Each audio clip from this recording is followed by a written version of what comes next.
Good evening and welcome to the regular session, 94th voting session for the mayor and city council for the city of Hagerstown.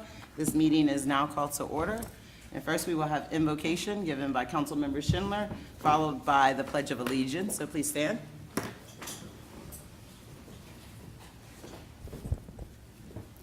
Honorable Mayor, City Council, esteemed guests, and valued community members.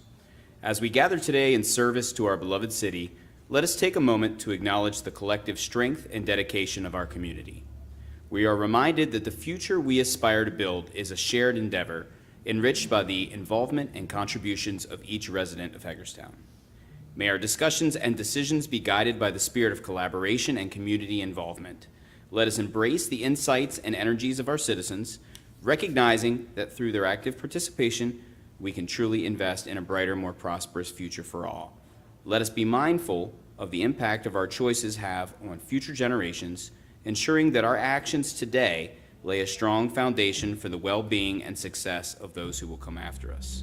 May we find the wisdom and courage to make decisions that reflect our collective commitment to progress and growth. Thank you, and may our dedication to community involvement and investing in our future guide us in all that we do today and beyond. I pledge allegiance to the flag of the United States of America and to the republic for which it stands, one nation, under God, indivisible, with liberty and justice for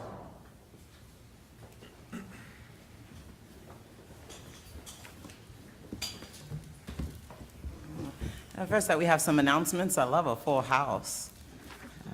Rules of procedure, effective December 15th, 2020. Use of cell phones during meetings is restricted. All correspondence for distribution to elected officials should be provided to the city clerk and should include a copy for the city clerk for inclusion in the official record. Our meeting schedule for June is Tuesday, June 4th, 2024, work session at 3 p.m. Tuesday, June 11th, work session at 4 p.m. Tuesday, June 18th, we have a regular session at 7 p.m. And Tuesday, June 25th, there's no meeting scheduled. There's the Maryland Municipal League Summer Conference. And we have some guests in the gallery today. We have our contest winners for If I Were a Mayor. And I would like to have them come up, and first we'll take a picture, a group photo here on the steps. And then afterwards, if you would join us up here on the steps, on the dais, sorry. And so we have Kiera Archie, Mr. Fox Bazell. Am I saying that wrong? I'm probably saying it wrong. I'm sorry, Fox. Piper Lucas, Shamshed Niam. I think I said that wrong too. I'm so sorry. Addison Phillip, Layla Rodriguez, Priscilla Rodriguez. And then I think we also have Rade here, and give her an honorable mention. Rade, will you please join us up here for a group picture? And if you guys don't mind giving a round of applause for the fourth graders who wrote essays.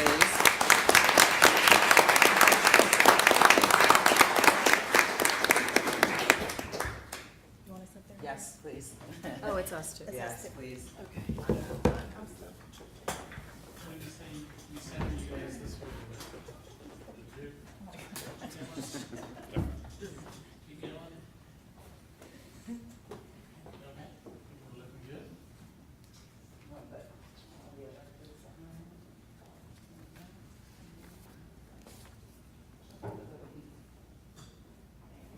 They should just run the meeting.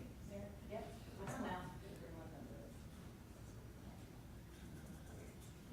guys. Okay, give me your best smiles here.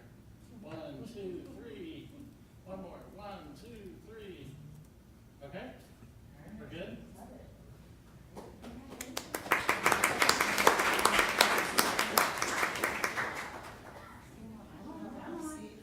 We don't have enough seats, we'll find one. And I think we probably need another one.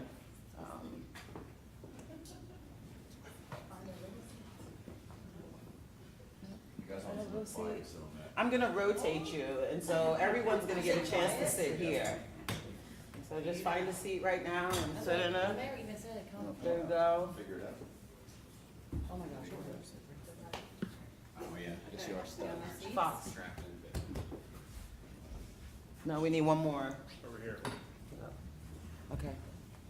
switch? Man in the suit. Switch? We have enough? Yes.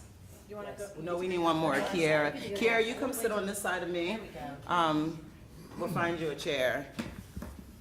I know, I was supposed to choose one mayor. I'm sorry, I have the hardest time when you read about 300, 400 essays is really hard, and these kids put so much work into it to choose one. Yeah. What do you think? All right, so, Use your own bottle of water? It's all right, yours. you guys just sit here and just, look the part, and I'll let you know when it's your turn, okay? All right, we good? We're good. All right, got all these mayors up here.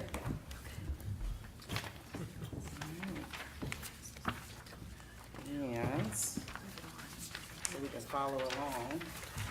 Next on the agenda, we have citizen comments.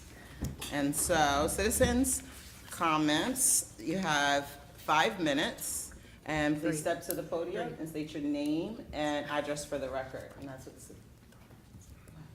3 minutes. 3 minutes. 3 minutes. Three, is it? I think that's what's on the paper. Yeah. All right, 3 minutes. All right. All right, and first up, we have Ms. Stephanie Phillips.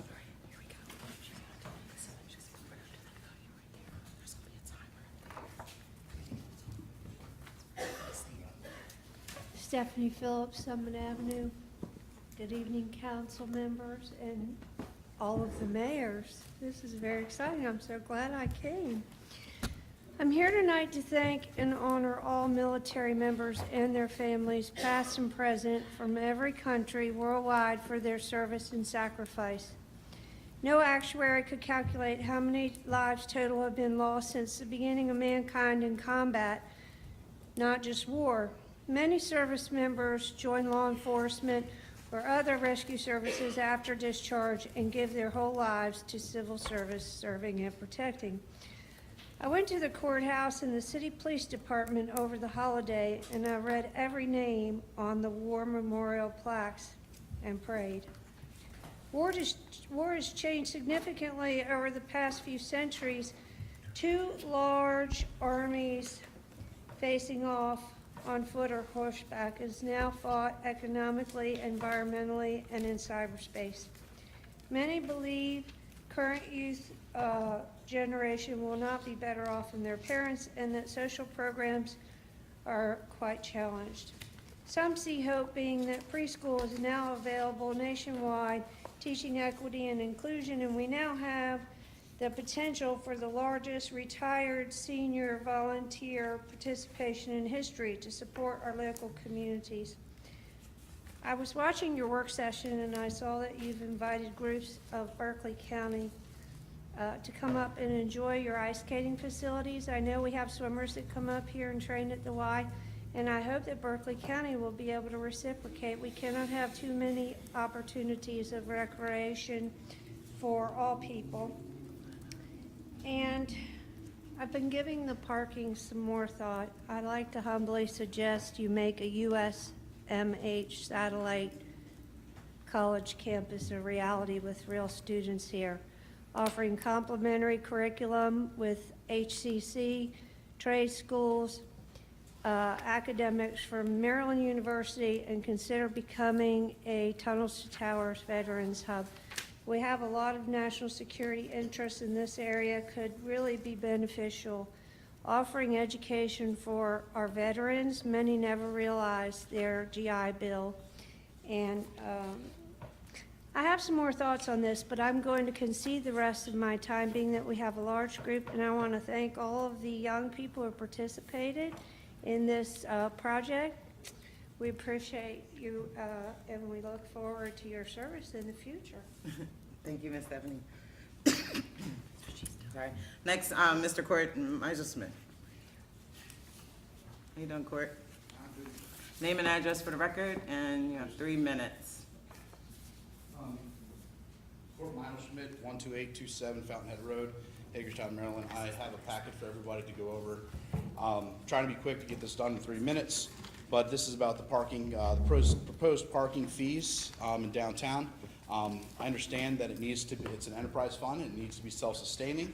So I went through the April 23rd meeting minutes agenda, and the proposals and looked at the finances. And I took those proposals, and I have that all in those packets for you to look at. And I took those proposals with what was proposed by staff, and I went through and I created my own proposal that is self-sustaining.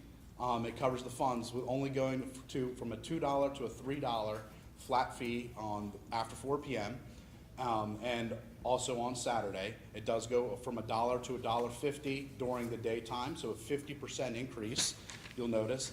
And then I do also include the fee parking meter going from 50 cents to $1, and the parking passes going from $70 to $80.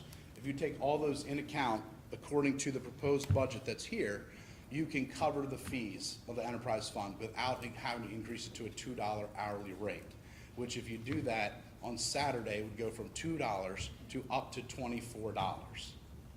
And I think that is detrimental to the businesses that are starting and trying to sustain downtown Hagerstown. I get people that come in for $2, and I'll use an example. On Thursdays, I have a fun poker day at the first and third Thursdays. You're more than welcome to come. It's free. You pay $2 in parking. We have a 7 o'clock game and a 9 o'clock game. Most people get there between 6 and 6:30, grab something to eat, and they play, and they grab a couple drinks. They're done about 10:30. So now their parking goes from $2 to $10. They're not going to come. I asked them all. I'm going to lose more than half of them because they won't pay $10 to play poker. They can go to Funkstown for free. So that's what I'm talking about. It's the non-game days, trying to get people to come downtown.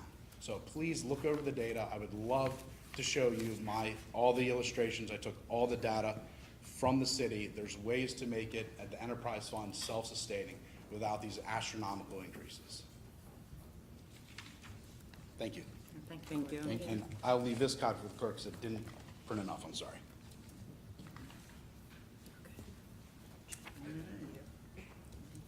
Next up, we have Mr. Paul Fry. Please state your name and address for the record, please, and you have 3 minutes. Good evening, Mayor, council members, Mr. City Administrator, Madam City Attorney, Ms. Bickler, and mayors for the evening. I'm glad to be here this evening. Paul Fry. My home address is 21942 Leidensburg-Smithsburg Road in Smithsburg. I'm here representing the Chamber of Commerce, and our address is 1 South Potomac Street in Hagerstown. You have my letter I sent in last week outlining our suggestions and concerns on parking fees, in particular the after-hours flat rate fee. And as Court mentioned, you do have to have a plan to pay for the parking deck, and there's no argument there. However, we don't believe this is the best time to eliminate the after-hours flat parking deck fee. And I did note that there are people charging more downtown for a flat rate, and that's their prerogative. I think if you can charge, Court recommended $3 up to $5, maybe you benefit by more people parking near your deck. There are other options to consider. I did not read Mr. Meinhof-Schmidt's proposal, but it sounded reasonable to me, and if the numbers work, then maybe there's another option to consider. And I did note in my letter that while you do have an agenda printed ahead of time and you're going through the budget process, there didn't seem to be a lot of outreach to the business community or to people downtown ahead of time to talk about this issue.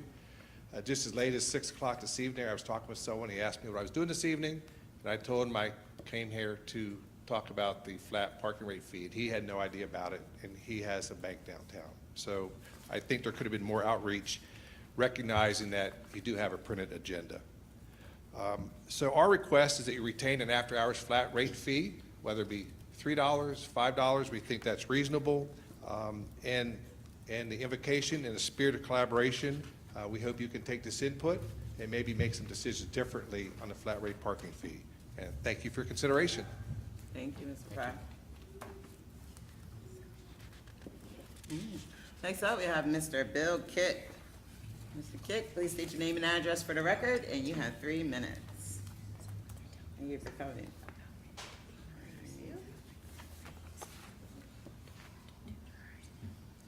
Good evening, my name is Bill Kick. Business address is 1 South Potomac Street, City of Hagerstown. It's a pleasure to present to you. This is my first appearance before this board, and I must admit it's even more distinguished with the addition of these guest mayors. So thank you for allowing me to spend a little bit of time before you today. There are many familiar faces in front of me. However, I wanted to introduce HRG as now a member of the Hagerstown business community, having opened our office about 3 months ago. And HRG is, by way of background, founded in 1962. We've won some awards recently, which we're very proud of, including ENR Design Firm of the Year for Mid-Atlantic Region. Best Places to Work in Pennsylvania, ranking number 6 in the mid-sized firm category, and the Client Satisfaction Award for Premier Service from PSMJ. So we are here in Maryland because we spent approximately 2 years researching markets into which we would like to expand. And our presence here in Hagerstown is a representation of our commitment to Maryland. We would very candidly love to work for the city of Hagerstown, so I'm simply here to let you know that we are here and available. We are monitoring opportunities and have submitted on a few, but we look forward to additional opportunities. City of Hagerstown represents the core of our business. It's cities and towns just like this one that represent the type of business that has built us into what we are today, which is a firm of just under 400 employees. Employee-owned, which means our employees are invested in the satisfaction of our clients. That translates to the success of our company. So we're very pleased to be here. Thank you for giving me just a few minutes. I have left some information with the city clerk, and I'm happy to answer any questions either after the meeting or if you'd like to get in touch with me otherwise. Thanks very much. Thank you, Mr. Kick. All right. Next we have, is this Mr. Rob, is it Fire? Fire? Faree, I'm sorry.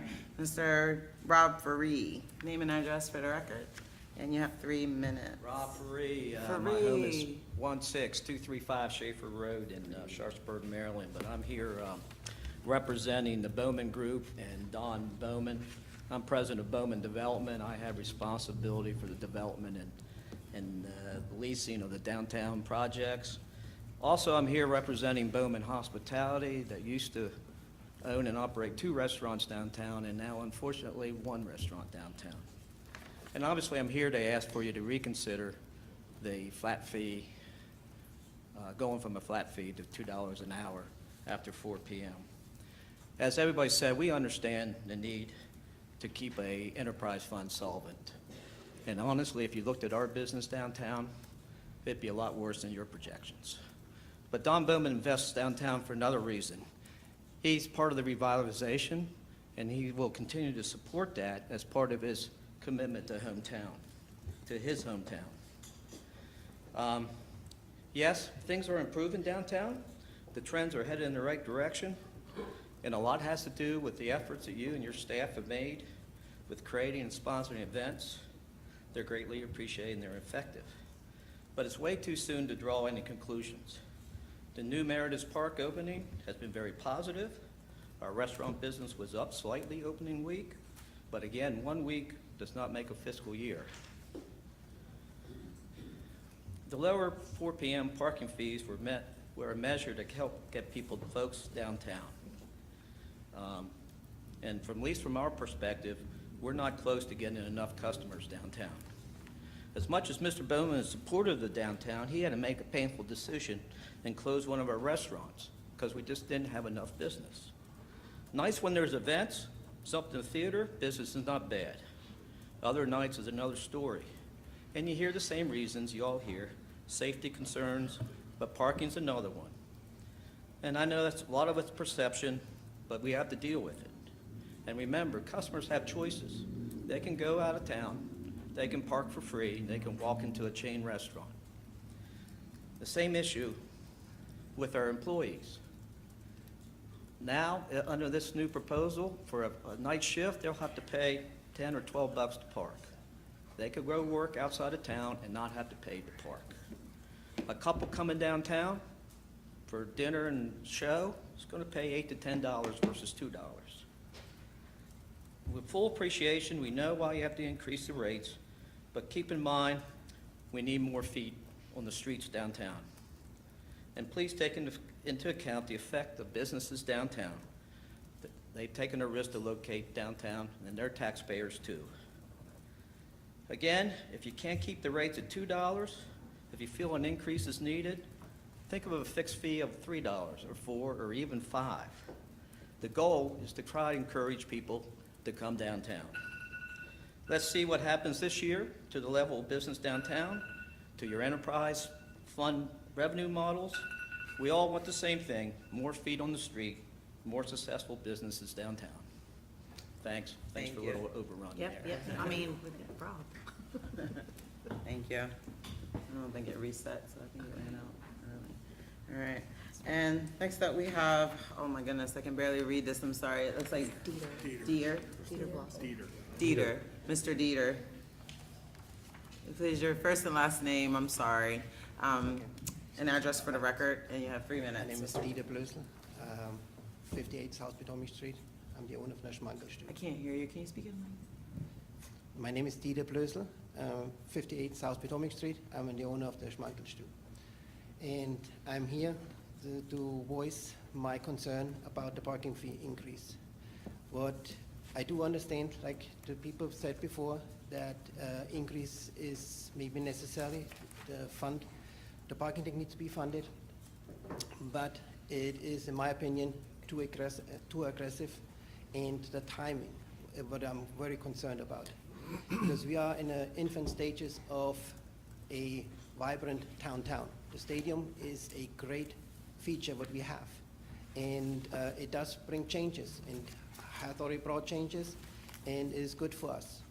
However, it is more needed than just the stadium to turn around downtown. We have right now, the conception in town is for people to come. We need to see that they come to downtown. And if we are increasing the parking that much, they will not come. They will be deterred. And that is, I think we would miss an opportunity what we have at the stadium. Every turnaround in a community has to have several steps in order to be successful. And it needs to happen in a short period of time that you do not lose momentum. And if we are going and increase the parking fee in the proposed manner, I do think we are going against that what we are trying to achieve here. And that would be not good for downtown restaurants, especially because we are mainly in the evening where do we our business, and it will be bad for us. So we had already, with the employees, it's the same thing. We had already through COVID a very major blow that we lost a lot of employees who had to pay bills. They had to find other industries to get sure income. And now with parking, to pay for parking, I do not think that is really helpful at all. And it does concern me a lot. I mean, I have invested in downtown for my life, and I hope you do see and consider. All what I'm asking is see what the numbers will be in a year or so, and then see where we can go. Because I do feel like what we have on complaints right now is we have no parking.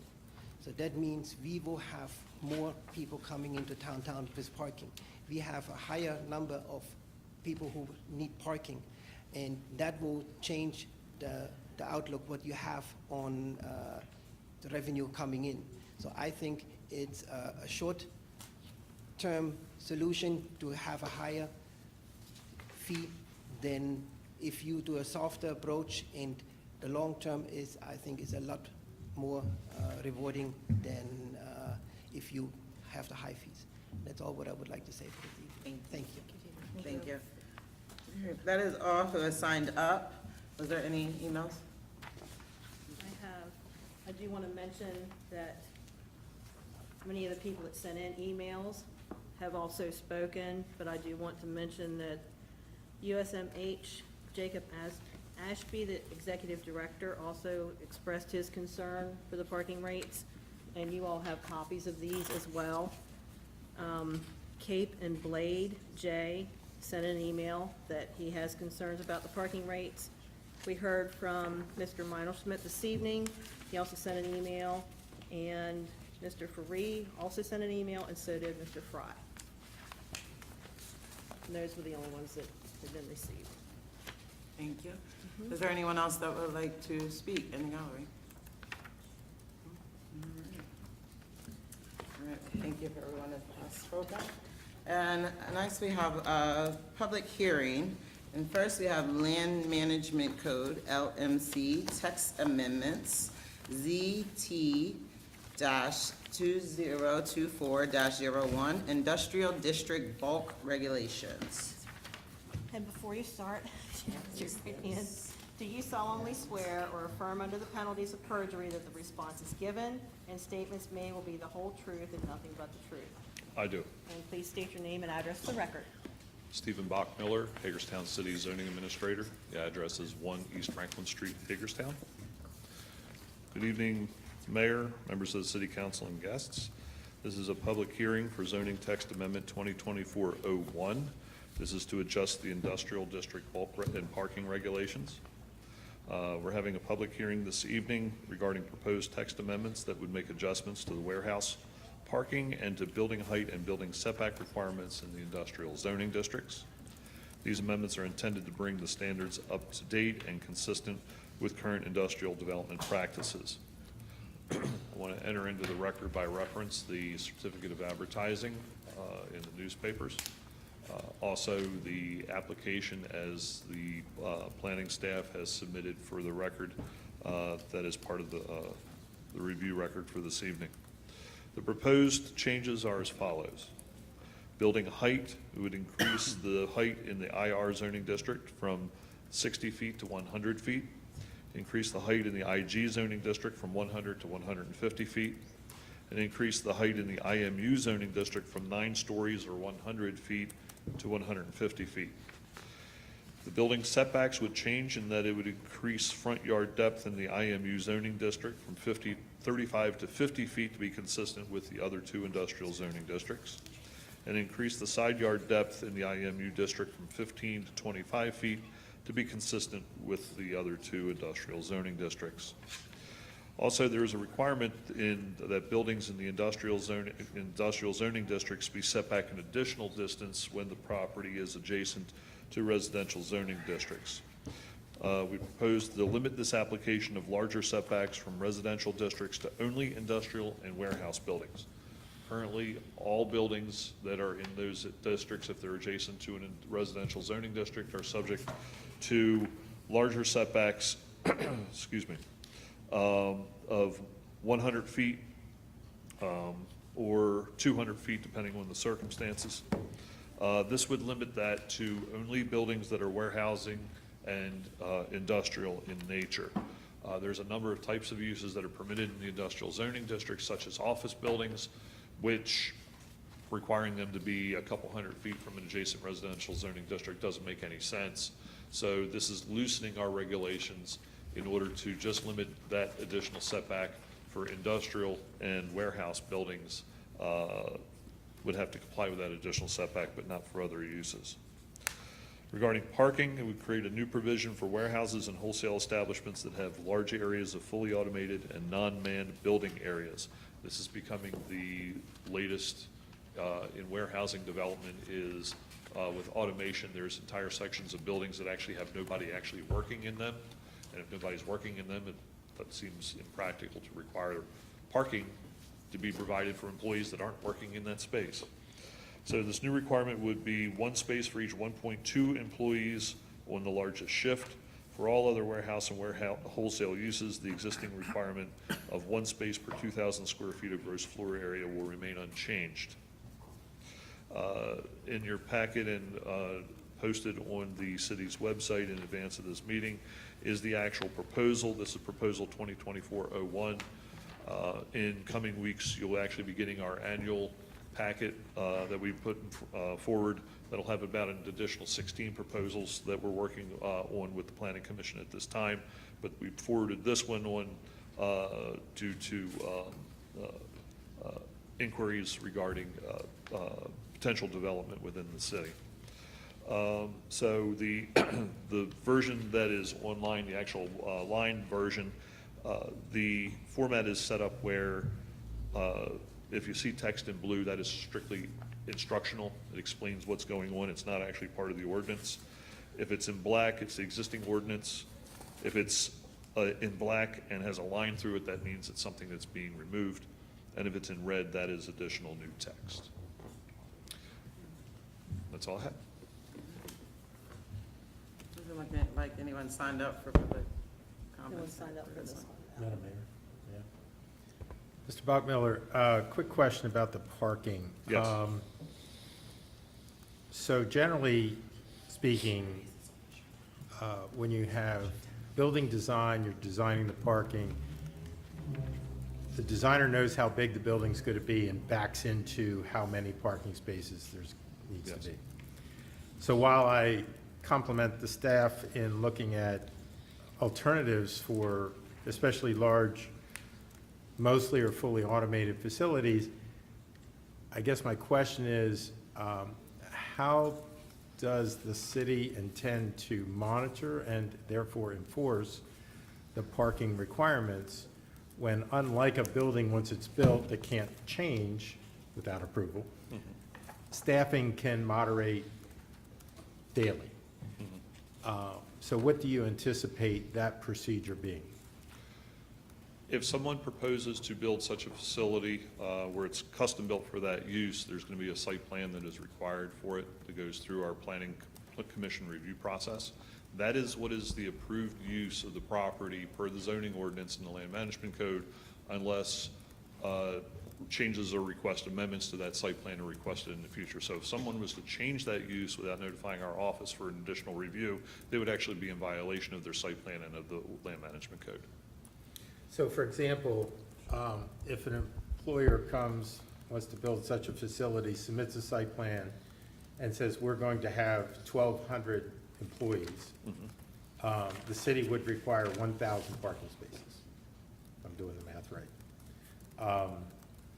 Right, 1 to 1.2? So Yes. Be then they are 1.2. capped at 1,200 employees in that example, because they built 1,000 spaces Yes, in that example. yes. So how do we monitor that they don't have 1,500 employees or 2,200 employees, other than the fact that they're parking on streets and everywhere else? But how is the city going to monitor that? That's my question. The short answer is we don't, and we wouldn't, except we would deal with a situation if we were to find that there is a complaint, or if our inspectors observe conditions like you described, that the parking is spilling out over into the streets and all. Then if that's the case, then they would need to find some way to remedy that situation by providing additional parking or reducing their staff. It's up to the developer to determine what it is that they believe that they're going to need, and then live by what they agree to in their site plan.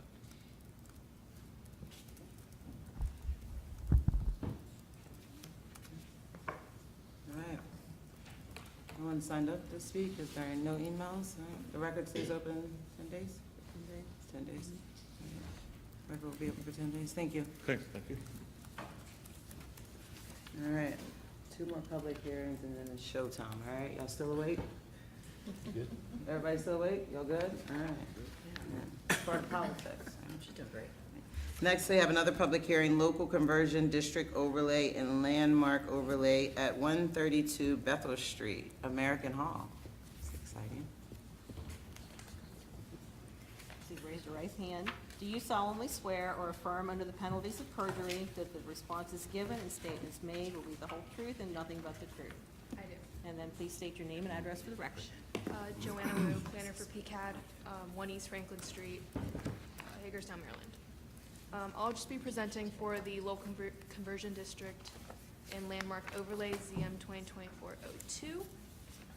This will be a double overlay. A little bit about this site. It is located at 132 Bethel Street. The site's been vacant since around 1988. The building is the historic American Hall Fraternal Lodge. It is around 1,000 square feet, and it is in the RMED, or Residential Medium Density Zoning District. The adjacent zoning is CCMU, or City Center Mixed Use, and IG for Industrial General.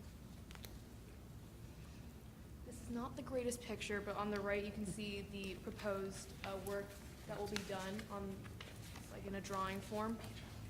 It's a bit small, but they're proposing to add additional buildings. sorry. I'm not as tall as Steve. But this is the additional work that is being proposed. This is just a color rendering that they are looking to do. The colors aren't, it won't be these colors, but they were just used to show and depict what the work is gonna look like. So the applicant is proposing 4 primary uses. So civic and social organization, community center, museum, and administrative support services. So they're gonna restore the first floor into a museum space, the second floor into the fraternal lodge, and the basement area as the administrative support areas. In additional use, in case the first primary uses don't come into fruition, they're proposing artist studios, office, business, and professional services, photography, visual, and performing arts studios. And to summarize, the structure was occupied by the historic Fraternal Lodge and has been vacant for numerous years. The building, although looks as to be a residential building, it has never been residential. The property is in very, very poor condition. The proposed uses are compatible with the surrounding areas. Water and wastewater services currently exist. There were no identified traffic capacity issues, and the comprehensive plan highly encourages adaptive reuse. And additionally, for the staff analysis, no additional site plan recommendations were made, as we believe that the Maryland Historical Trust grant requirements are sufficient. And I was told that they have secured and acquired a lot of funding for this particular project.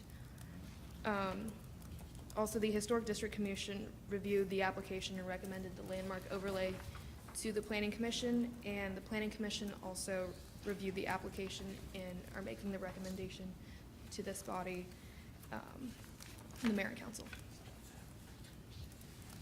And I would also like to add that ads were submitted to notify adjacent owners and the members of the public that this public hearing is happening. And usually the next step would be to open the record for 10 days for public comment, and the next time you'll be seeing this is at June 18th for an introduction of the ordinance, and then the approval and effective on August 23rd. And that is all I had. Do you have any exhibits? Do you have any exhibits for this one, like the certificate of advertisement, everything? What do you mean? The- I'll provide them too. Okay. Awesome. And we do have two people here for comment on that. And Mr. Barry Hackle, did I say that right? Hackey. Please state your name and address for the record, and you have 3 minutes. So please raise your right hand. Do you solemnly swear or affirm under the penalties of perjury that the responses given and statements made will be the whole truth and nothing but the truth? I do. And then please state your name and address for the record as Mary asked. Barry Hackey, 8327 Warfield Road, Gaithersburg, Maryland. I am here on behalf of the Most Worshipful Prince Hall Grand Lodge of Maryland, the owners of American Hall 132 Bethel. I am here to support the local conversion district overlay.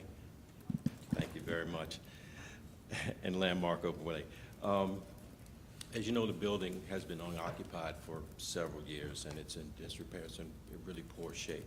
Our plan is to rehab, restore the building with this historic, hopefully, overlay. We have secured approximately about 65% of the funds needed to restore the building. The bulk of it was provided by the Maryland Historical Trust. We have other outside sources as well. The parking will be minimal impact because there is not an active lodge there at this point. We do intend at some point to get a lodge there, but again, it's a small building. It was not a large Prince Hall Masonic Lodge at the time, so that won't be something that will impact the community negatively. We will have the lodge hall on the top floor. The first floor will be a small museum, as well as open to the public for rental. We will have some displays to show the historic nature of the building and all that it encompasses. We believe it's a viable piece of history to that community, and we want to restore it and move forward. again, we want to thank you in advance for your consideration. Thank you. Thank you. Looks like Mr. Randall, there? I'm saying, I know I can't. Randall Cray. Mr. Cray. Yes, Grease. He'll swear you in. Mr. Craig, do you solemnly swear or affirm under the penalties of perjury that the responses given and statements made will be the whole truth and nothing but the truth? I do. Thank you, and please state your name and address for the record. My name is Randall Craig. My business address is 711 St. Paul Street, Baltimore, Maryland, 21202.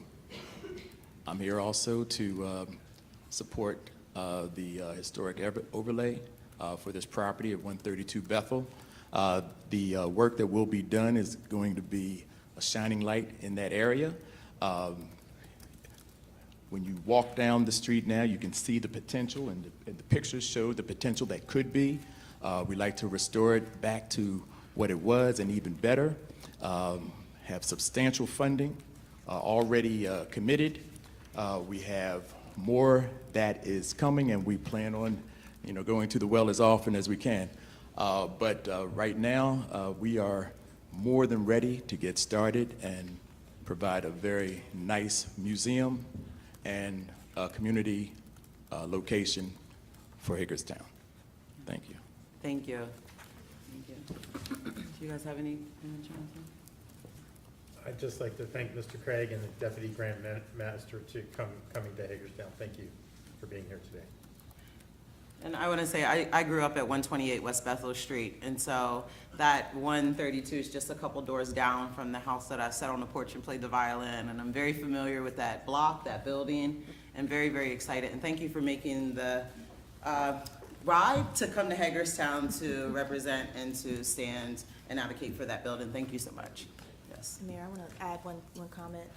Also, thank you to you guys for your commitment for that building. I live right on the corner of that alleyway, and I know the condition that it was in for a very long time, and I'm looking forward, if the body approves, to get this back in shape.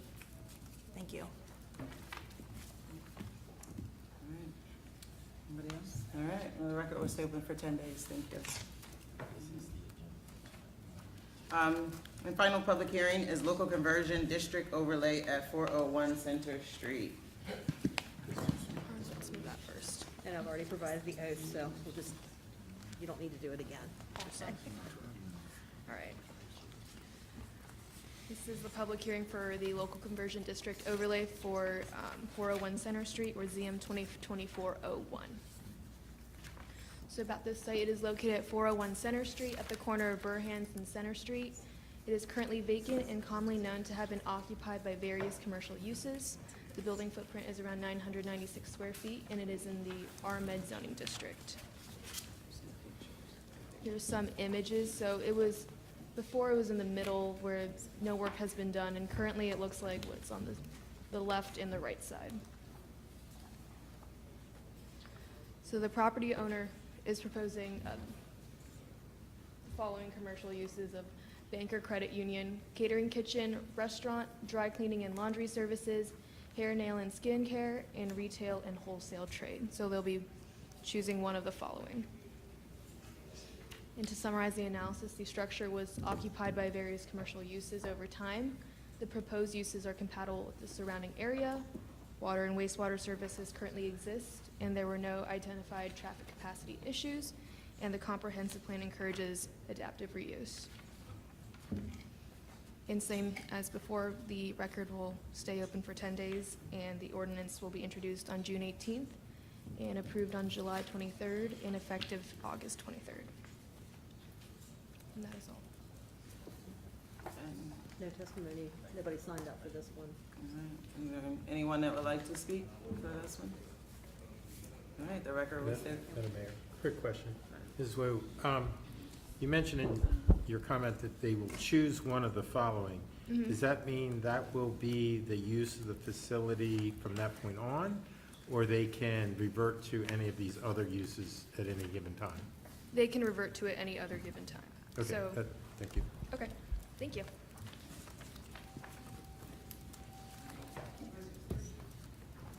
Is it about the public hearing? Not necessarily. So maybe if it's not related. Okay, then if it's not about the public hearing, then We'll hold, hopefully soon. All right, for the record, we'll stay open for 10 days. And now we're gonna move on to the minutes, and I would like for you, I'm gonna have you read 2 of these, and then I'll walk you through what you say once you get, and then we'll switch yours, and then we'll let the next person come up and approve 2. Okay? Does that work? Should that work? All right, we'll rotate you guys. All right? All right. All right. So, you have to say it loud, but maybe you might want to stand up so that you can say it into the mic, and all you're going to say is this. Yeah, just that. Yeah. In the mic, say it in the mic. You got to say it with your outside voice box. Approval, You got to say it. You got to mean it. You're the mayor. You got to mean it. approval of minutes. Mr. Madam Mayor, Ma- go ahead. Excuse me. Mr. Mayor. Mr. Mayor, I hereby move for the approval of minutes as presented for the mayor and council meetings held on April 2nd, 2024, April 9th, 2024, and April 23rd, 2024. Second. Discussion.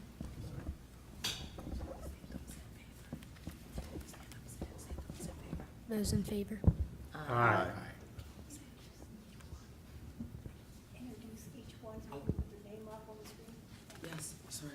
This is, I'm doing a horrible job. You should do better. This is Fox. Fox, you have, and you say opposed. Say opposed. Opposed. You gotta say it loud. Opposed. No. Motion. Motion carries. Excellent job.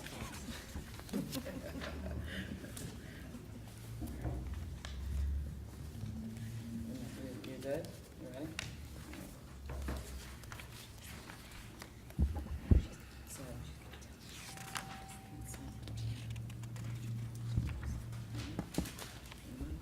Consent agenda. Say it again. Consent agenda. They didn't hear you. The council didn't hear you. Say it again. Consent agenda.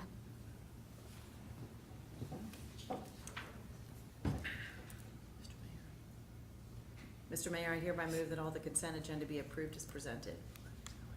Second. Discussion. Who was the second on that one? Tiara, any discussion? Discussion. Just a brief question of confirmation. The items that were requested to be moved to the end of new business from review of the consent agenda last week, the item for the relocation has been moved. And then the item for the preliminary engineering analysis for Antietam. Those were pulled, those will be brought back in June. Okay. So, There were 2 of them, right. and those will come back in June. Come back in June for discussion. Yes. Okay. Was one of those what's listed here is item 8? No. That's the wastewater item, which is separate from the water item. Okay. That's correct. Okay. Okay.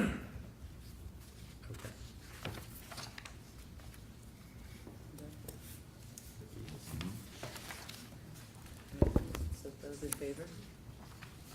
Say those in favor? Those in favor? Aye. Those opposed? Those opposed? Motion carries. Motion carries. Good job. Good job.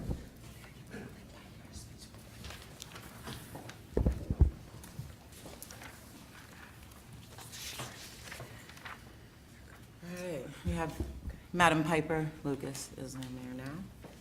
And Piper, I want you to use your mayor voice, and I want you to read this. Approval of an ordinance to increase water in your microphone. Go ahead. Approval of an ordinance to increase water rates. Say it louder. I don't think they heard you. Approval of an ordinance to increase water rates. Madam Mayor, I hereby move for the approval of an ordinance to establish the unit cost of water rates, water benefit fees, and fire line fees for all customers as per the detailed individual rates and fees in the volume charges and fixed charges by meter size indicated in the body of the ordinance. All fees and charges are effective for all bills rendered on or after July 1, 2024. These rates and fees are necessary to meet the revenue requirements of the water fund in order to keep the fund self-supporting as determined by the 2024 Cost of Service Study prepared by New Gen Strategies and Solutions LLC. Discussion? You need a second. Oh, wait a second, sorry. Second. All right, now discussion. Discussion?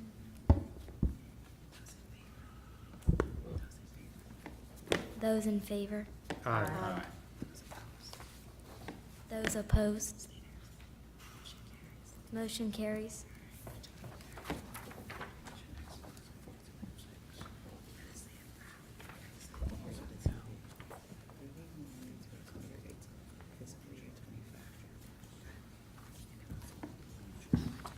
Approval of ordinance wastewater rates fiscal year 25. Madam Mayor, I hereby move for the approval of an ordinance to increase the unit cost of sewer rates by 13% for inside city customers and 13% for customers outside of the city for FY '25. Wastewater benefit fees will increase by 3% for inside and outside city customers. These rate increases are necessary to meet the revenue requirements of the sewer fund in order to keep this fund self-supporting as determined by the recently completed cost of service study prepared for the city by New Gen Strategies and Solutions LLC. The detailed individual rate changes in the volume charges and fixed charges by meter size are indicated in the body of the ordinance. The increased rates shall be effective for all bills rendered on or after July 1st, 2024. Second. Discussion? Those in favor? Aye. Aye. Those opposed? Motion carries.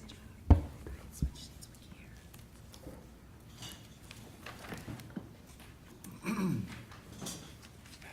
have Mayor Kier Archie.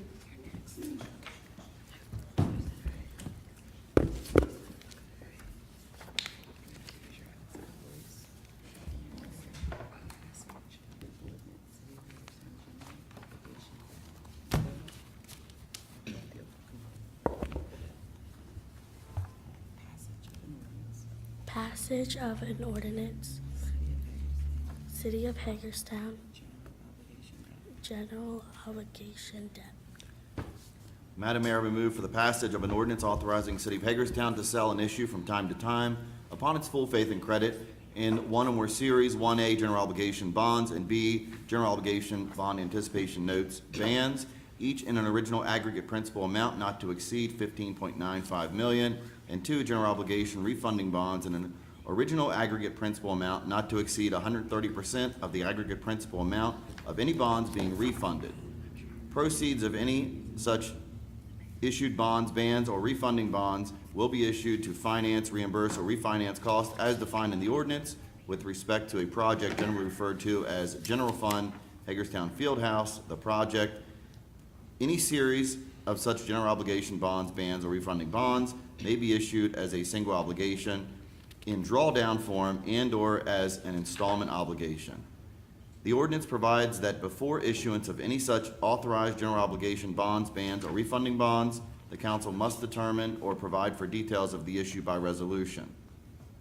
Staff is hereby directed to work with the city's financial advisor and bond counsel to complete the process for sale of the authorized bonds in conjunction with bonds authorized by ordinance number O-23-05 and to develop the necessary detailed resolution and other documents relating to the bonds. Second. Discussion. Those in favor? Aye. Those opposed? Motion carries.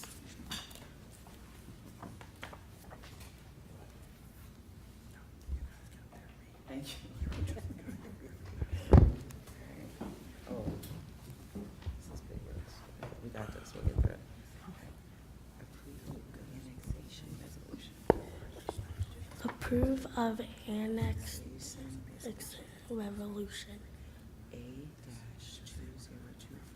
A dash 2024 dash 02 I-70 row 18320 and 18306 Colonel Henry K. Douglas Drive Colonel Henry K. Douglas Drive Row.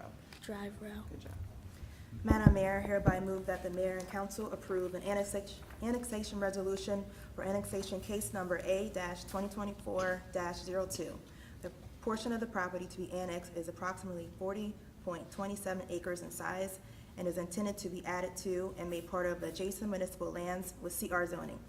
The resolution package includes an annexation plat, zoning exhibit, and annexation plan. Second. Discussion.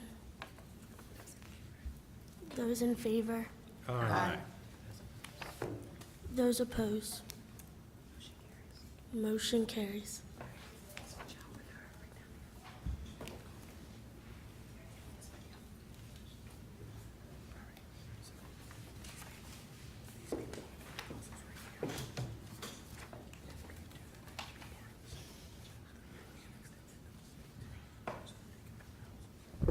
We have Madam Mayor Leila Rodriguez next.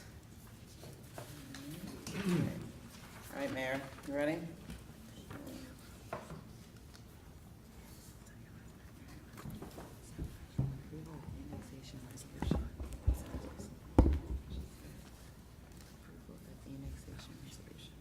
Approval of annexation resolution. A dash 2023 dash 04 Heaven Heights Homes, Heaven Heights Home LLC. LLC. Madam Mayor, I hereby move that the mayor and council approve an annexation resolution for annexation case number A-2023-04. The portion of the property to be annexed is approximately 12.08 acres in size and is intended to be added to and made part of the adjacent municipal lands with R-mod zoning. The resolution package includes the meets and bounds description, annexation plat, and zoning exhibit. Second. Discussion. Those in favor? Aye. Those opposed? Motion carried. Motion carries.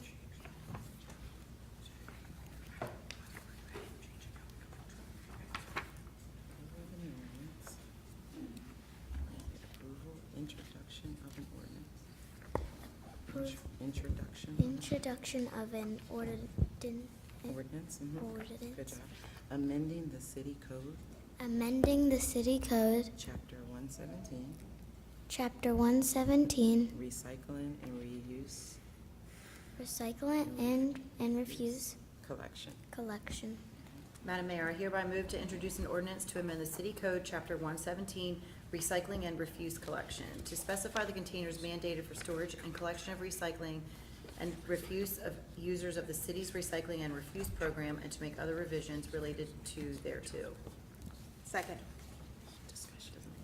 discussion. Madam Mayor, I know we've discussed and deliberated this, and actually this process, I guess, started more than a year or so ago. But I just want to express my concern at this point that I'm not sure this is going to work. Thank you. Thank you. Those in favor? Aye. Those opposed? No.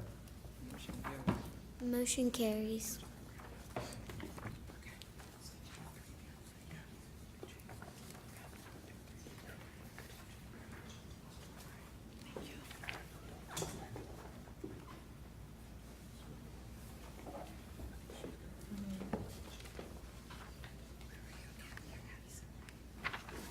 All right. Next up, we have Mayor Addison Phillip. And, ready? Okay. Approval of a resolution, Standard user agreement standard user agreement for driver training facility. for driver training facility. Madam Mayor, hereby move for mayor and council approval of a resolution to approve a standard user agreement for the driver training facility with the Maryland Police and Correctional Training Commission in Sykesville, Maryland. This facility is used for the commission's requirement of emergency vehicle operations training for all state of Maryland certified police officers. Second. Discussion. Discussion. Those in favor? Aye. Those opposed? Motion carries. Motion carries. Resolution revising parking facilities, rates, and Resolution revising parking facilities, rates, and fees.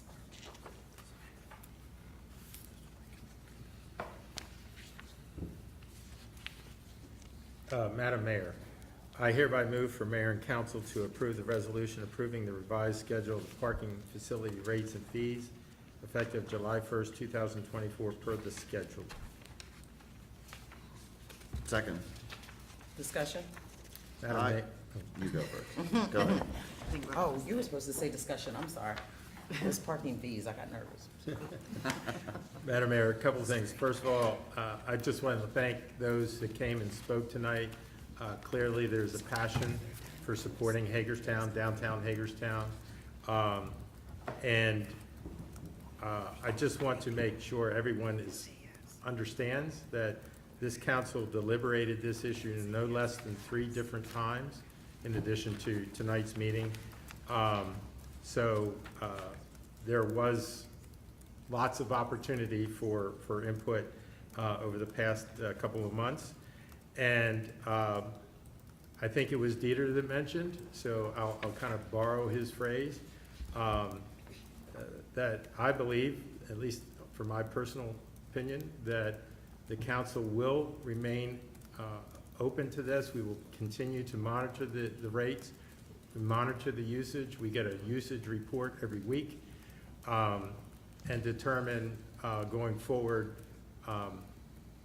if further adjustments need to be made. So thank you to those who shared their thoughts about the parking.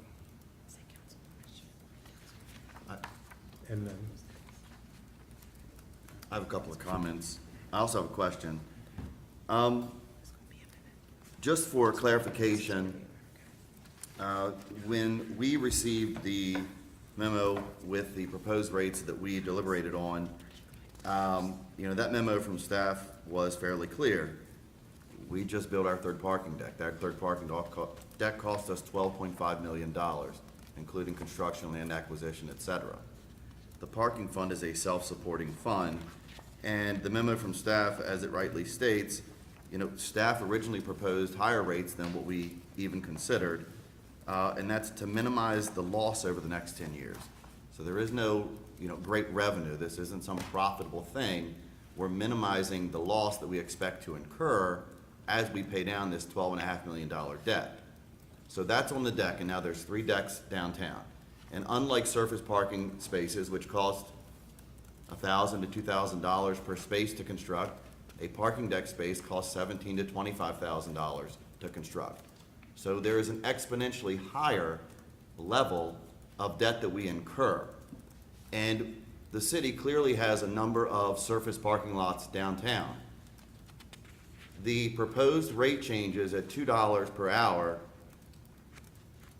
if I read the memo correctly, won't apply to the hundreds of spaces that we have on those surface parking lot spaces. Just the decks that cost 10 to 20 times more to construct than those surface lots. And the basic fact is, in those surface lots, just in the last couple of months, as I've plainly pointed out, those rates have increased fairly exponentially. And those are lots that our deck is plainly going to compete with. I don't see a single private lot owner in that area in question that is keeping their rates at $3 an hour for the evening. It just isn't happening. They're going to $15. There are property owners with a number of parking lots in those various vicinities of downtown that are considering getting into the parking charging business themselves. And it isn't like it was 20 years ago where you have to invest in the infrastructure of putting up a meter. You simply put up a thing that you click with your phone with an app, you pay for that space, and you walk. And so, you know, it just seems a little disingenuous for folks to look at the city and say, hey, why don't you guys build this $12.5 million parking deck and keep your rates at $2 for the entire evening? We're gonna buy these surface lots and we're gonna charge 15 bucks. And we'll see if you guys can compete with that. Because the end result is this. As government, that's a business fund. It is supposed to function like a business, not profitable, but certainly in the black. And it would be difficult for us to keep the rates at that amount and function in the black. So the end result is we would have to then apply that loss that we would incur on that $12.5 million debt onto the general tax debt. We just would. We'd have to raise property taxes to pay for that debt service. We have no other avenue to do that. So we would basically apply that cost for the benefit of the entities that use that deck to the broader array of property taxpayers across the city. And so we look at it and say, you know, what is the best course for that? And again, it doesn't change the fact that every one of our surface lot parking spaces are free on those same evenings and free on the weekends. It just changes those deck rates. And the question I had, so those are my comments, but the question I had is, while it reflects that we eliminated special event parking, I thought that we set a max per day rate. If I'm not mistaken, I thought it was 15. I think it says on this sheet that it's 24. It's 2 times 12 hours times $2. See, I thought when we were at Yeah, the table we deliberating, did. we We did said say 15. we were gonna set a max max. amount. That And is we, what we we said. talked about an 8-hour period being 16, and I thought we came to 15. I could be wrong on that. That's how I remember the conversation. That's how I remember. Eric? I'm pretty sure it was 2 times 12. Eric? We had multiple conversations. Mhm. And from those conversations, my notes, I shared those with the city clerk and the administrator and said, this is what I recall, this is what I remember was decided, and the $24 is what we all remember. I think there was a 15 in there at one point, if I recall correctly, but I think 24 is where we settled on, and that's why it was written that way. Okay. Yeah, I appreciate that. I remember it differently, and maybe I was in the minority in suggesting that 15, maybe we didn't get there. It was a So I'll defer to discussion. my fellow council members whether or not, because it was, you know, a broad, a very broad discussion. on And whether it's gonna topic. be 8 hours or 12 hours. That was, Right. 8 hours would have been 8 to 16, 12 to 24. And I thought we agreed that since 8 was 16, we looked at 8 being it, that we would set it at 15. Again, I'm looking at the rest of you. I remember it that way as well, because I think we did have that conversation, and then we followed to the next point or following point, which was about flat rates, event rates. And the discussion was not to have event rates based on staff's concern about what constitutes an event and how big it is. And so by deleting the event rate concept, then it reverted back to, well, then if we do 12 hours at $2 an hour maximum, it would mitigate that issue, of not having an event rate. That's my recollection. So, well, we can go to the videotape. Go back to Dave. Madam Clerk. Did someone else down here have, or, I'm sorry, Councilmember, That was the question I had. Okay. I'm sorry. I was just gonna say, I'll just clarify also that the new parking garage has 398 parking spaces at 12.5 million. That's over $31,000 per parking space, not 18. So it's actually much, much higher than that. So I'm remembering the A&E parking Yeah, deck. the prices have gone up a little bit over the years. Yeah. I just wanted to add that I apologize. I know this is a lot of meeting to sit through. I know at one point we had discussed trying to change so that we could discuss after citizen comment instead of waiting till the end or until something like this. So I apologize. I know it's a long time to sit through, and I know it looks like Mr. Dieter had to leave so before he could hear this discussion. So I apologize for that. That was my comment. I just want to say first, thank you to the business owners that have come downtown. As a business owner downtown myself, I think that we are doing this too soon. I don't have a surface lot near where my business is, and people are parking in our lot and across the street because there is no parking yet. So I can only imagine that that will continue. I haven't seen Mr. Meinl-Schmidt's proposal. I don't know if that is something that can be, revisited soon. This ordinance is likely going to pass, but if you cannot tell, I will be voting no. If there's a way I can take 2 minutes to go over the council to show you. No.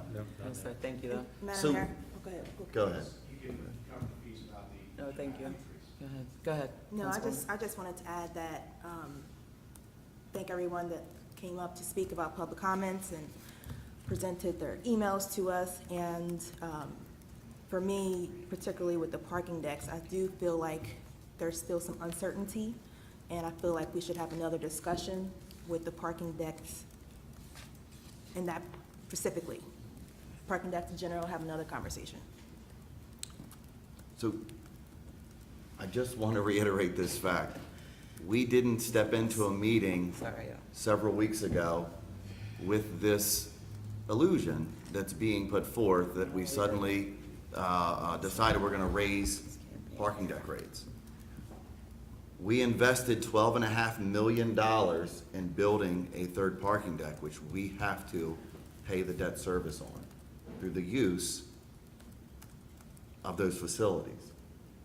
So I'm happy to have those additional conversations, but it should be very clear to the taxpayer, one, we didn't just wake up and come up with an increase in rates that we felt business is booming downtown and we build a stadium, we should suddenly increase rates across the board. That didn't happen. We invested $12.5 million of the public's money into an improvement of infrastructure of our public facilities downtown. We have to be able to pay for that debt service. And there are two options. We incur that cost within the distribution of the cost associated with the parking deck and surface lots and all of the parking fund, or we place that cost upon the general taxpayer. Those are our two options. I hear that. I hear you, but I think that we could have done a better job at reaching out to the business community and getting them included in the discussion. Whether that's, me as a council member, me as a as a business owner, maybe we could have done better. And I think that, we've talked about all the time when we do these big decisions, making sure that everyone's at the table. And I think that, while Paul has a good handle on what's happening and has a pulse, and I just think that if you're saying to us that we could have done a better job at outreach and including everyone that is affected by this, then I think that we could have done a better job, and I think that we need to strive for that in the future. And I'd like to see the discussion come up again, but. Question to add to this. We need to pay for it, as Kristen said. We have to figure out a way to pay for it. I have not seen Mr. Mendel-Schmidt's proposal, and I will absolutely give it its due diligence. But we vote this through today. This, not to say that this can't later come up for additional revision or discussion, correct? Okay. Correct. I'd like to more see it come up discussion? for discussion. Any more discussion? There you go. Those in favor? Aye. Aye. Opposed? Aye. Say opposed. Opposed? No. Aye. Tiara and I are no. Motion carries. Motion carries. So 3-2? 3-2. Yep, thank you.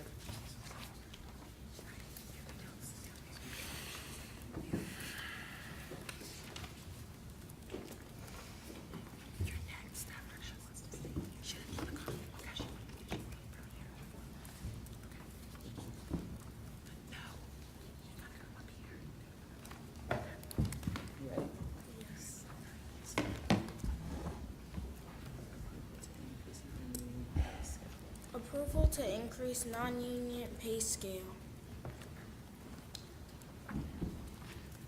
Mr. Mayor, I move for mayor and council approval of the increase to the attached non-union pay scale and the battalion chief BC pay scale by 3%, as well as a 1.5% addition to step 14 to be effective July 1, 2024. The increase to step 14 will make the steps consistent from one step to the next.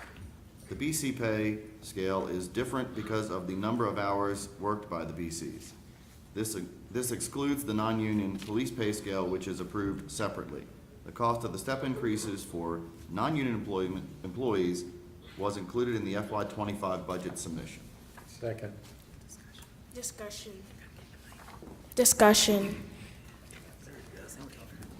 Those in favor? Aye. Those opposed? Motion carries.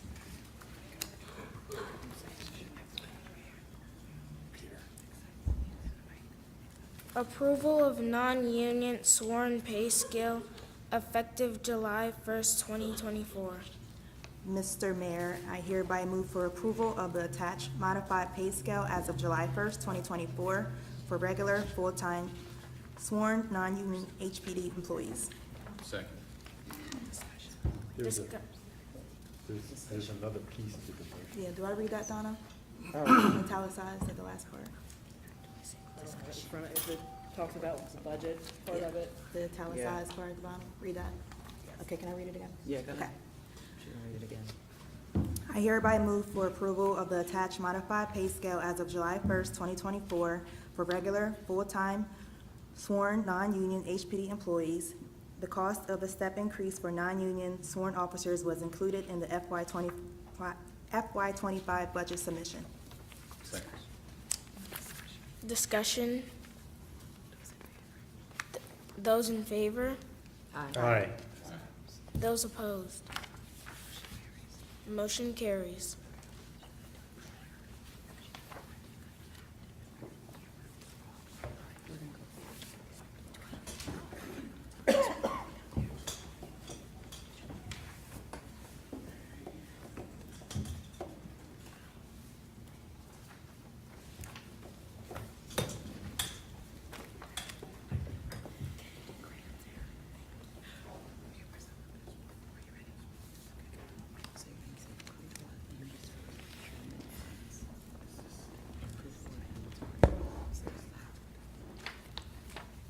Approval of inventory procurement funds.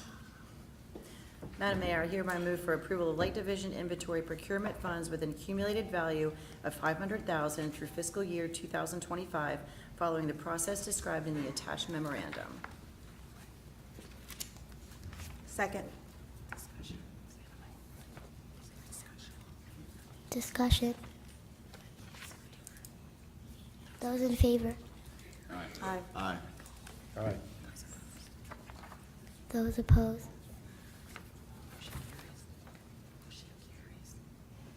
Motion carries. Not ocean, motion. Motion carries.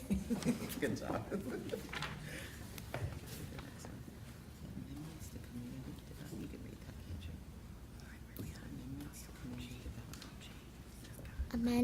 Amendments to community development Block grant, block grant, CDBG, CDBG, annual action plan. annual actual action plan.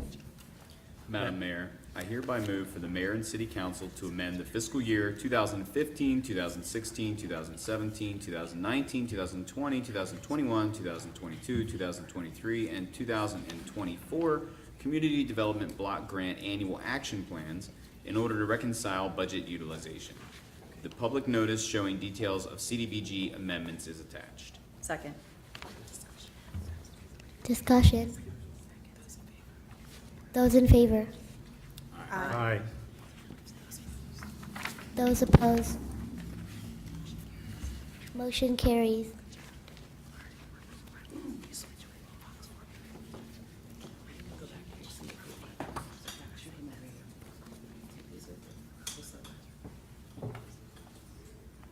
Jim Shelby, you come down. Oh, I'm sorry, Fox, I didn't know. Hit you in your nose. Do you want?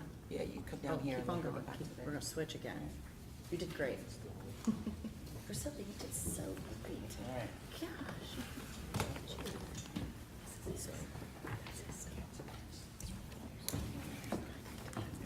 You ready? You can read that. I got it. All right, go ahead.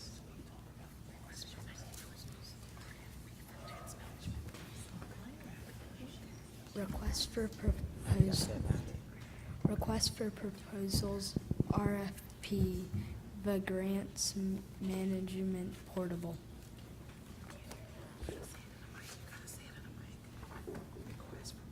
Say it in the mic.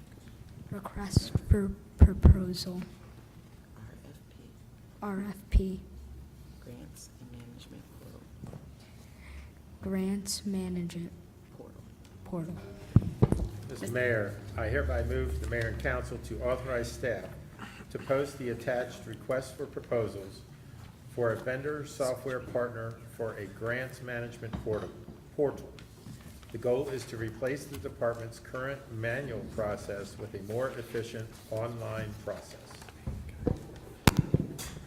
Discussion, say discussion. Second. Discussion, discussion, say discussion. Discussion. In here, in the mic. Discussion. What do you think? Louder, you the mayor. Discussion.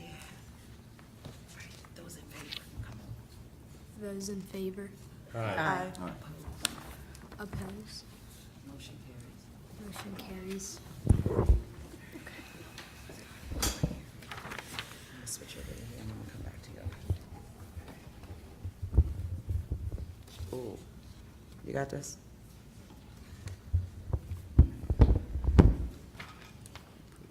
Elevator maintenance. Approval of elevator Maintenance. maintenance Services, services contract 7/1/24 7/1/24 through 6/30/24 through through 6/30. 6/30/25. Good job.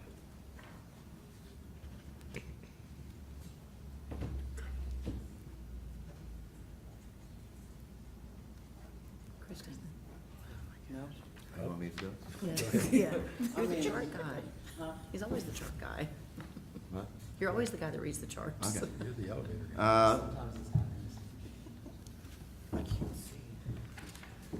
Is Mr. Yeah, Mr. Mayor, I have been moved for the mayor and city council to authorize and approve the renewal of the elevator maintenance service contract for Oracle Elevator Holdco, Inc. This contract covers the repair, adjustment, emergency services, preventative maintenance, and inspection services for elevators located at various city buildings.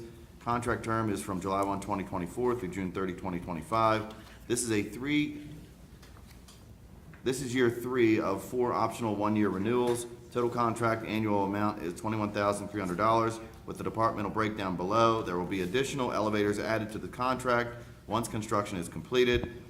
Department name Public Works, $13,800. Police Department, $3,960. Water Department, $3,540, for a total of $21,300. Second. Discussion, say discussion. Discussion. Those in favor? Those in favor? Aye. Those opposed? Motion carries. You all don't have to use Motion the stairs carries. now. You can use the elevators. Ooh, that's exciting. All right, we are almost done. Oh, no, somebody else got it down. You read this part. All right.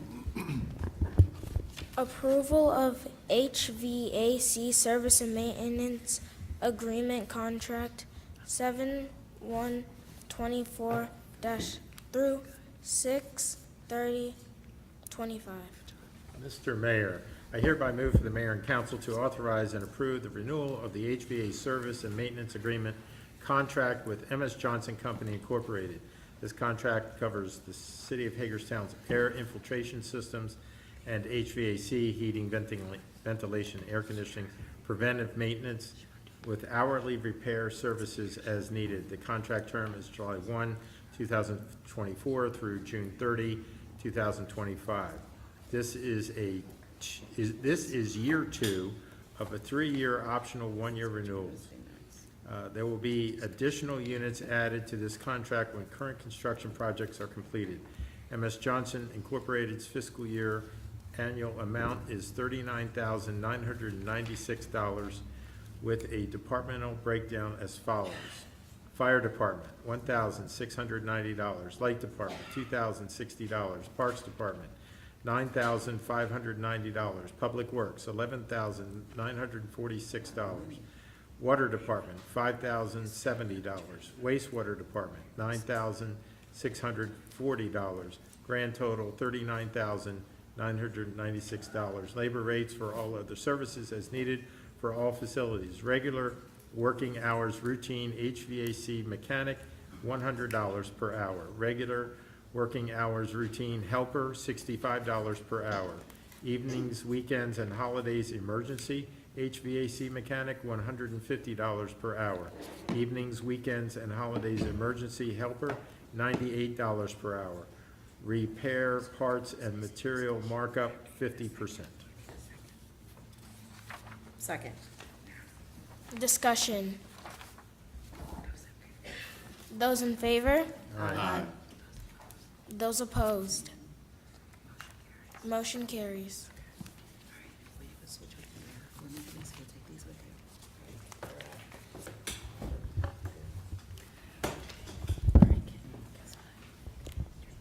You just speak into the mic. Approval of city funding, Approval of city funding, support for the Dolman Black Heritage support of the Dolman Black Heritage Museum, Museum, DBHM, DBHM, sponsorship for 2024, June 10th event. Juneteenth event. Madam Mayor, Mayor and Council hereby direct staff to provide $10,500 in city funding for event sponsorship for the 2024 Juneteenth celebration. The $10,500 sponsorship will be provided on a reimbursement basis and following receipt of event application and budget. The funding details are reflected below. $2,500 from GF unspecified agency contributions, $8,000 from overall GF contingency operating budget. Second. Discussion. Madam Mayor, I just want to note that I want to thank staff for going back to the drawing board to come up with a solution to fund this Juneteenth event, which I believe is very, very important for all of American history. And in my opinion, the reimbursement policy is compliant here. And the fact that it's a city fund, it should be within the guidelines of reimbursement. Thank you. Those in favor? Aye. Those opposed? Motion carries. Ready? Got the last one. You ready?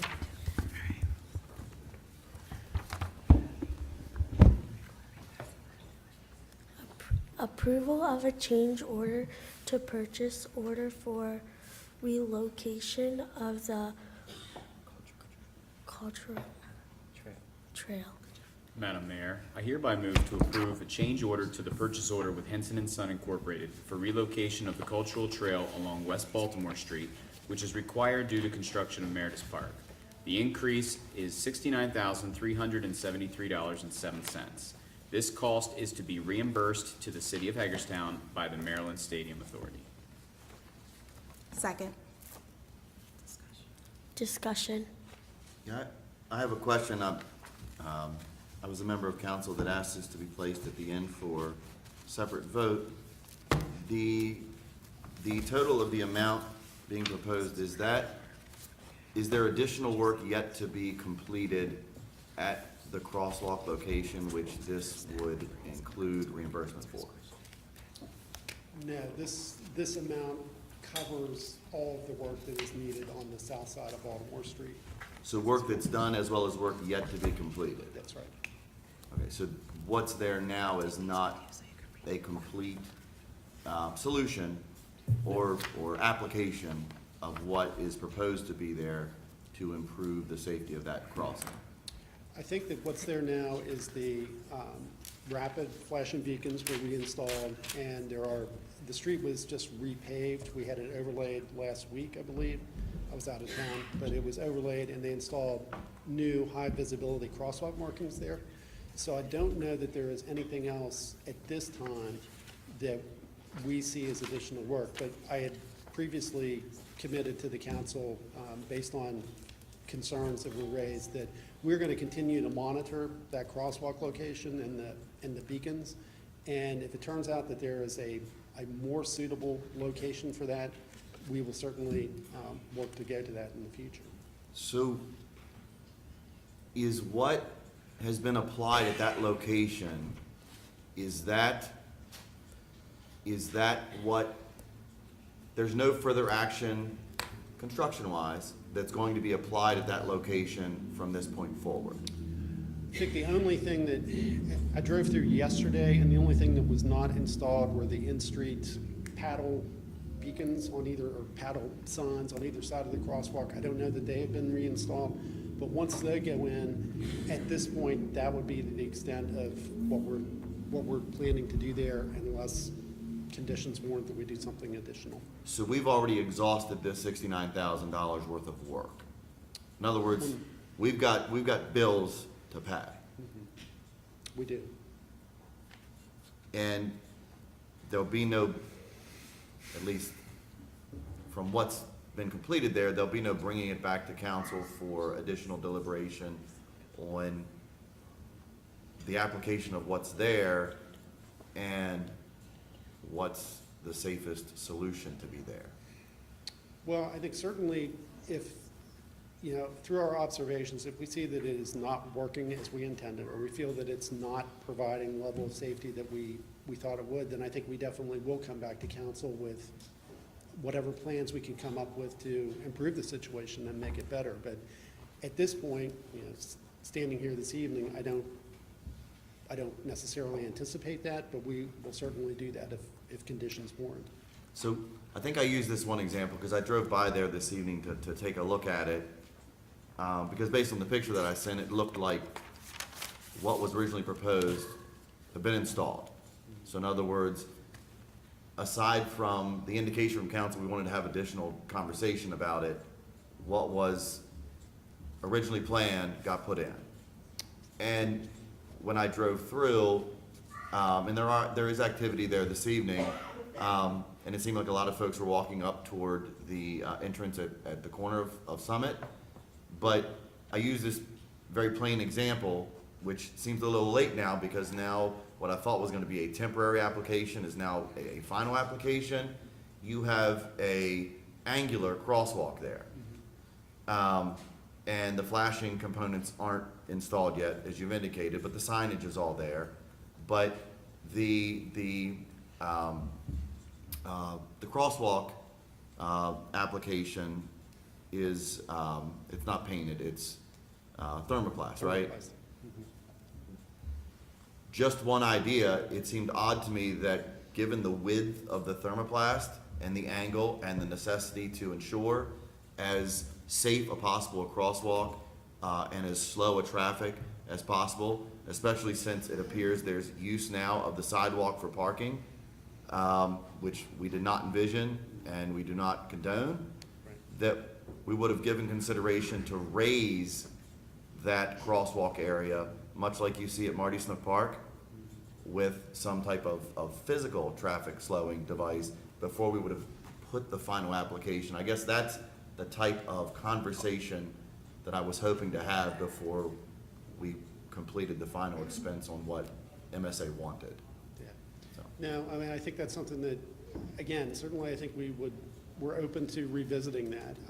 I think that we're still in the process of observing how traffic flow and pedestrian flow is working with different events that are going on in the area. And to this point, I don't think that we've necessarily seen anything that causes us concern with what's there now. But I think, as I said, I think we're committed to continue to observe it, and if we need to come back at some time in the future and entertain a raised crosswalk or some other type of treatment, we would certainly do that. I just don't, at this point, I'm not seeing anything there that makes me think that that's something we need to implement right now. It certainly seems like a majority of the pedestrian activity is coming from this side of the event space.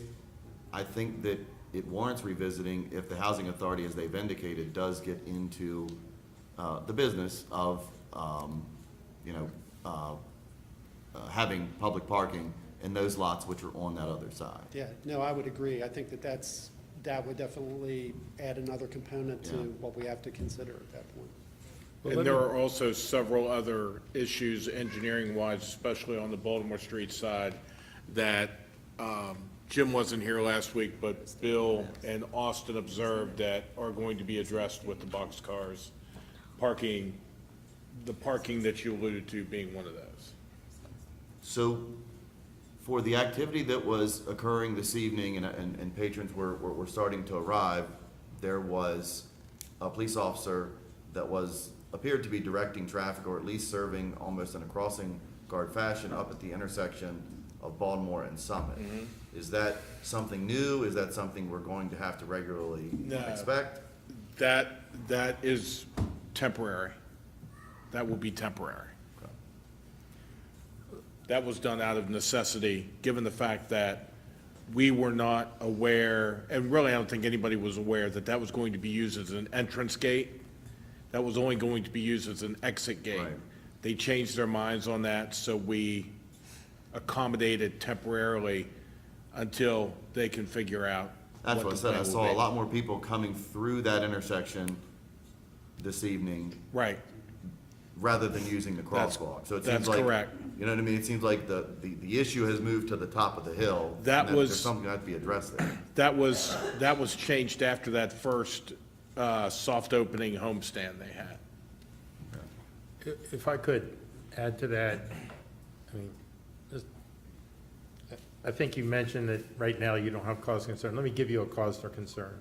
As I was walking through there last week, it wasn't during a game time, but somebody unknown to the folks in the stadium had parked their car in what effectively is the carve-out for tractor-trailer truck delivery. So the tractor-trailer, full 50-foot, 53-foot, full-size tractor-trailer, was parked dead in the middle of Baltimore Street, or in the one lane. And so cars were now stacking up behind it, trying to see to go around, so forth and so on, which, in my mind, if that had been at a moment when there was pedestrian traffic, in volume, now you have cars that are not looking for the people, they're looking for other cars to go around a vehicle. I didn't see any, no stopping, standing signs along Baltimore Street. I didn't see any signs in that carve-out that indicated it was for deliveries only.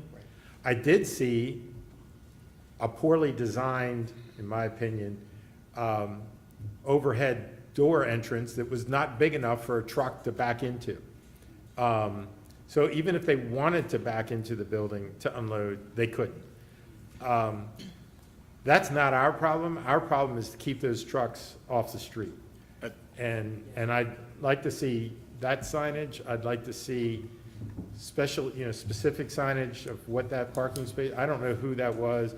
I know HPD was made alerted to the fact that there was a vehicle parked where the truck should have been, and nobody knew anything about it, and there it sat, with no operator.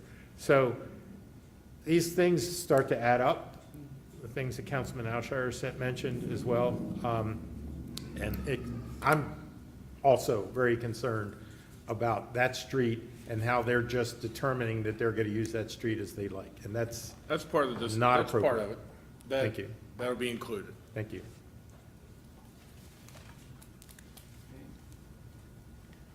Those in favor? Aye. Aye. Those opposed? Motion carries.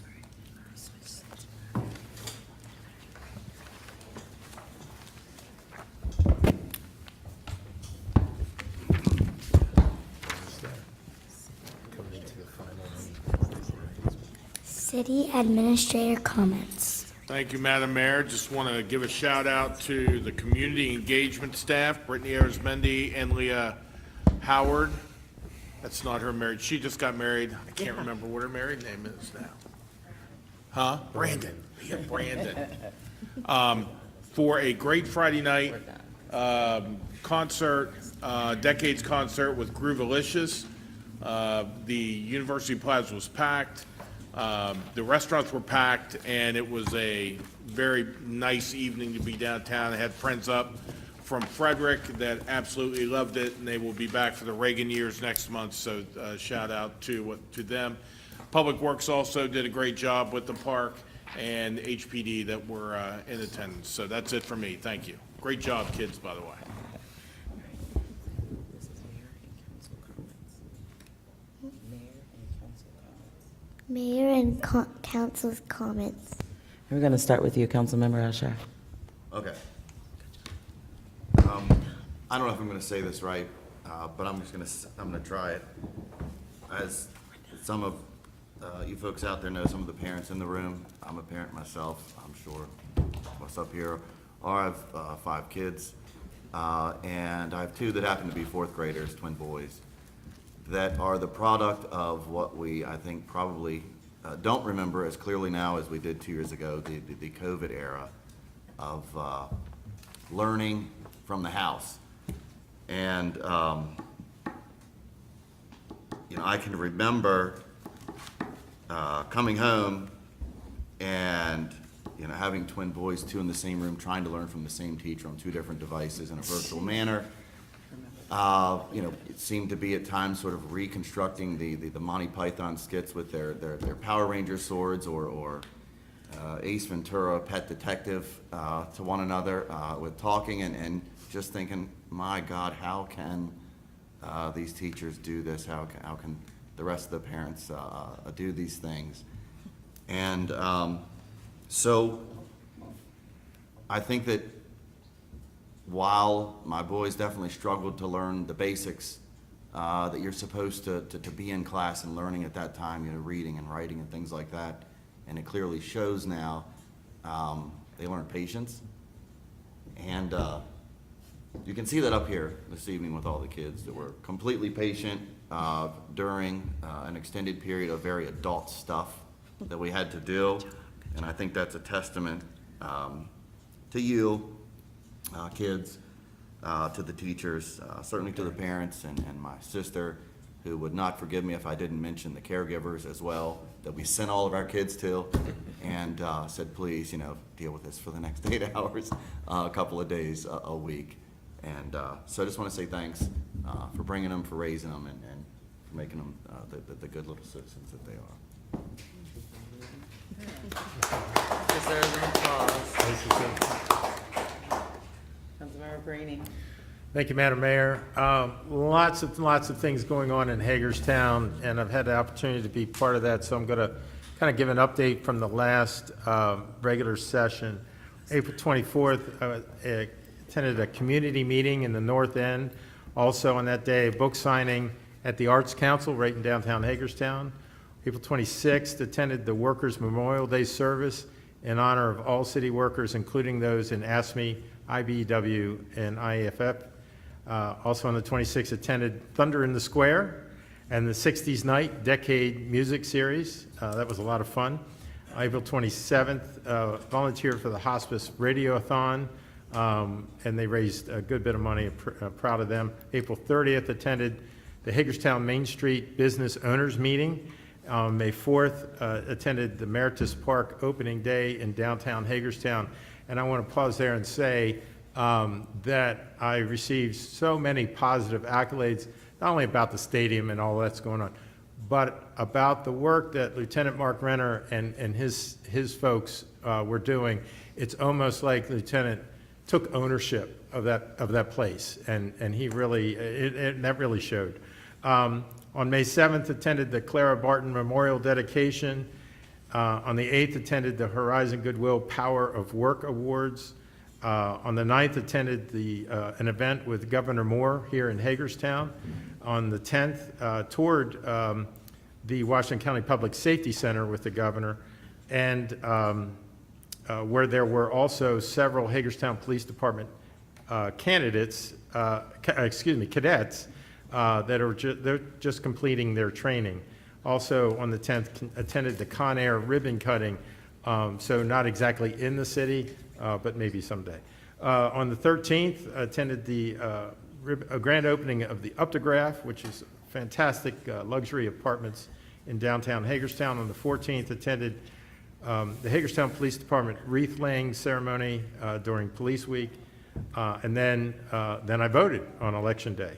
On the 16th, attended the John Fry Historical Preservation Luncheon, and on the 17th, attended the Wholesome Cement ribbon cutting for their alternative fuel platform, and I'm going to be speaking more about that in coming weeks. And if you're interested in learning about that, there was an article, I think in today's paper, yesterday's paper, about that alternative fuel platform that they are utilizing at Wholesome Cement. Also on the 17th, it was the grand opening of Meritus Park. On the 21st, attended the new bookmobile dedication with the mayor and Councilman Schindler at the Fletcher Library in downtown Hagerstown. Remember, Washington County had the first bookmobile ever in the United States. On the 21st, also attended a conference call with Hagerstown's lobbyists. On the 22nd, attended the Convention and Visitors Bureau annual meeting, which was very enlightening, in downtown Hagerstown. And the 23rd, I participated as a judge in a Washington County Public Schools STEM Compass Project competition. And I will give all of those students who presented in that competition high marks for an elementary school presentation. They were above and beyond. A couple of announcements. I hope everyone had a happy Memorial Day. I wore my day after Memorial Day tie for you guys. Congratulations to Leah, and best wishes also to all the school graduates. Graduations are happening this week. And congratulations to all of you if I were mayor students. Thank you for being here. Thank you, Mayor. Councilwoman Burnett. I'd like to echo the Groovalicious event downtown. Lots of people there. I actually spent the evening all downtown. I went to Broad X, there was a breast cancer fundraiser, and then I literally walked across, went to University Plaza, captured a really nice cameo of the Nice Warners dancing, a little two-step. I don't know if you saw that, but it's super cute. It was way before my time, but. It was good. And then I literally walked across the street and went to Vibes. There was a karaoke hosted by Showgirls, and I didn't get a chance to go to Prohibition because my daughter said I need more food. DoorDash wasn't working. But all I have to say is Friday was a great time where you could literally walk to everything. And with that, last week I was in Boston for work, so I missed last Tuesday's meeting. But in the Boston area, there's this little neighborhood called Somerville.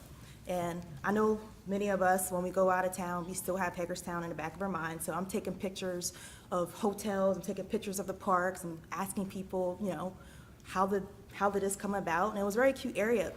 And there were restaurants, and there were bars, and the streets were lit up. And in this condensed area, there was this park, and it was separated by sections. One big section was for volleyball with sand, and then another section was marked off for pickleball, and then there was a turf area for cornhole, and there were tournaments. I mean, it was beautiful. All I have to say is I'm sure that there were some disagreements to get that area up and running, just like here in Hagerstown, we're no different. But people like me come into a new area and looking around, I was like, oh, this is nice, and Hagerstown's going to get that way. We're already started on a good path. And also want to echo congratulations to the seniors tonight, and a special shout out to my nephew, Davian Whedon, graduated from North High, go Hubs, and that's all, thank you. Thank you. Councilmember Schindler. I will keep this brief because as a parent of a fifth grader, Yep. I know this is a long meeting, isn't it, guys? I'm sorry, guys. You guys doing okay? All right. That's the parents. That's Are you guys doing okay? Whew, that's a long one. It's a long one. So, way to go. Congratulations to all of our young mayors up here. And just wanted to say it was, I had the honor of attending the wreath laying at the courthouse on Sunday for their Memorial Day service with Mayor Martinez. And it really was a beautiful service. If you've never been, you should come and check it out. Thank you very much. Thank you, Councilwoman McIntyre. I will also keep mine brief. Usually this is like the party section over here, so I couldn't share everyone else's water. I don't know where all the candies went, Donna, but they're gone. Kristen, I remember when your kids were doing the homeschooling or doing the online learning and how funny it was to listen to their stories and how in tune you were with their learning. But you're so right. These kids and this patient, there's no way that my kids would do this, not in a million years. So congratulations on really sticking through, and Priscilla, you did so well. As nervous as you were, you did so great. So all of you did. Thank you very much. It's a great time. Thank you. Yeah, and I want to ask, does any of the mayors want to give any closing comments? If so, just step right up to a mic where you are and go ahead and give your closing comment. Any mayors have a closing comment? She's like, heck no. Any mayors? No mayors? No final thoughts? We're good? You're good? You sure? All right. All right, so I want to say, first of all, thank you to the parents for bringing your kids and then for allowing them to sit up here through a very lengthy meeting, and also for working very hard on the essays. So thank you guys. Your essays were amazing. And your certificates will be in the mail. I think that for fourth graders to write essays to say, if I was a mayor, I would, and give a whole bunch of solutions around what they would do. And if we could only get everyone that way to where they're only, you know, kind of throwing out solutions. Thank you. I actually will take some of your ideas. I won't use them as my own without, you know, giving you credit, but there was some very, very good ones on there. And I just want to shout out, I'm not sure if your name is still Ms. Mumon, is it? Oh, she's not Ms. Mumon. Charliza, what's your mom's name? Ms. Hose, sorry, Ms. Hose. I'm sorry. Ms. Hose was my third grade teacher in Salem Avenue. I'm sorry. I don't know why I said Ms. Mumon. Who was Ms. Mumon? She must have been my fifth grade. She was too? Okay. So I just want to say that Ms. Hose's granddaughter is Kiera Archie up here. Ms. Hose was my third grade teacher at Salem Avenue, and I went to school with Charlisa for a very, very long time. And I'll tell you, being teachers, thank you guys both for your leadership and for being teachers in our county. And I don't know why I said Ms. Mumon and you're Ms. Hose, I'm so sorry. But again, it was a great honor to visit you guys' classroom and to give you some ideas. I hope that this long meeting doesn't make you change your mind about, remember when I told you that my superpower was listening and that it requires a lot of listening and a lot of remembering and that kind of thing. And so you did a great job. And I just want to say, yeah, with that, we're adjourned. It's been a 2-hour meeting, guys. Good job, everybody.